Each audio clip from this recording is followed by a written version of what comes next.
Hey there, friends. So I had this idea of doing a project, but only using material that I could find on my property. We had a big storm here in South Carolina, Hurricane Helene, a little while back. So I've got one good black walnut tree that came down and some other stuff.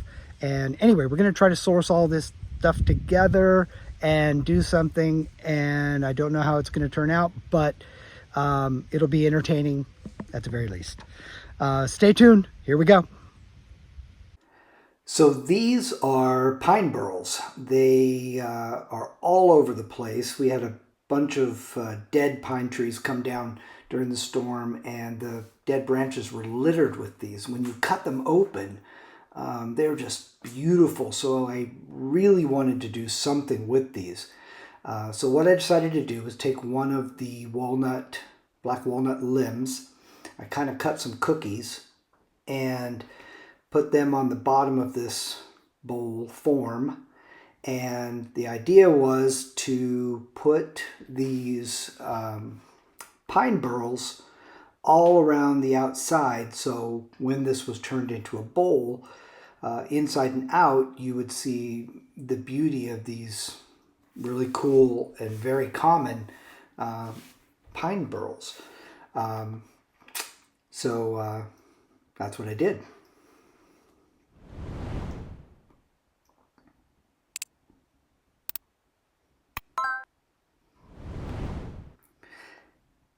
It took a little bit of time, but it wasn't really difficult. I just kind of winged it a bit as far as the design and just put as many in there as I could. I'm going to mix up some resin, and I decided I wanted to do something a little on the darker side. I used a black, but I didn't mix it with a ton of pigment, so it wouldn't be, super, super dark.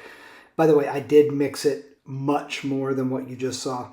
I just didn't think you needed to see a bunch of stirring. So the bowl and the rock in the middle is to displace as much of that material as possible so I don't have to use as much resin. Getting this on the lathe now, and I did not use any mold release because it wouldn't have worked with the hot glue. So I just decided to turn it away. This is my first time doing this. This wasn't fun. It really kind of hurt, actually. If any of you have ever ridden a motorcycle on the freeway and been hit by a little bug or a rock, yeah, that's what this was like.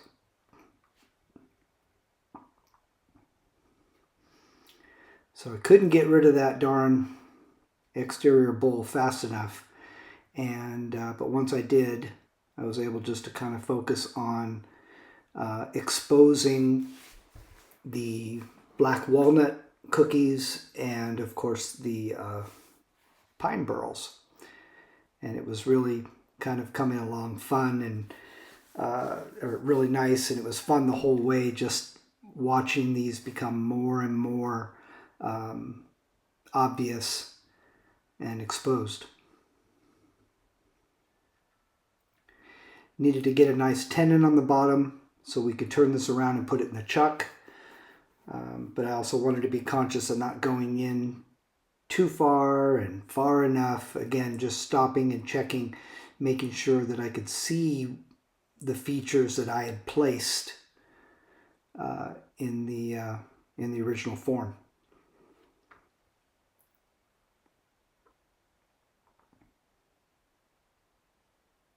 The whole time I was turning this, it was really, really cool because you could just smell the pine. The black walnut cookies I had put in a toaster oven for a couple hours to dry them out nicely, but because the pine burls came off these very, very dead limbs, I really thought they were all dry. Turns out they weren't 100% dry. I think next time I'll probably, when I use them again, I'll put them in toaster oven too. But it worked out, and it wasn't sappy or anything like that. Gonna put some sanding paste on here to kind of really start polishing this out. And it was kind of worrying me that it looked very, very dark. But I knew that it would lighten up a little bit once I got to the inside.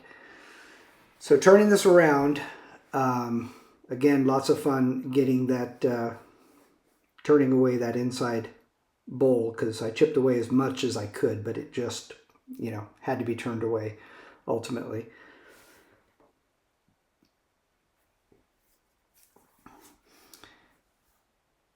And then it was just the job of taking my time and making sure I didn't take the side walls too thin, but I definitely got enough of the epoxy resin away to expose the pine burls and also the black walnut at the bottom.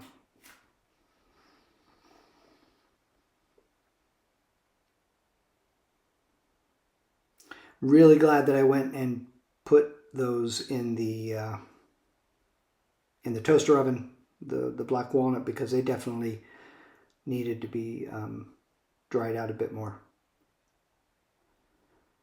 Carbide tools were very, very useful on this project because they get through the epoxy resin a whole lot easier. And the bowl gouges work just fine too, but you have to sharpen so much. It takes so much time. I'm going to go ahead and get this to about a 400 grit, all the way up to about a 400 grit, and then we'll go through with some more sanding paste and my normal,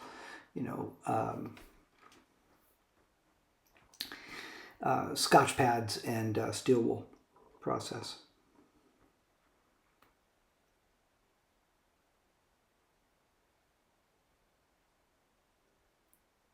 Really fun seeing this kind of come to life and work out the way I kind of pictured it in my mind. This is just a little bit of polish to give it a little bit of finer look altogether. I wet sanded with 1000 grit.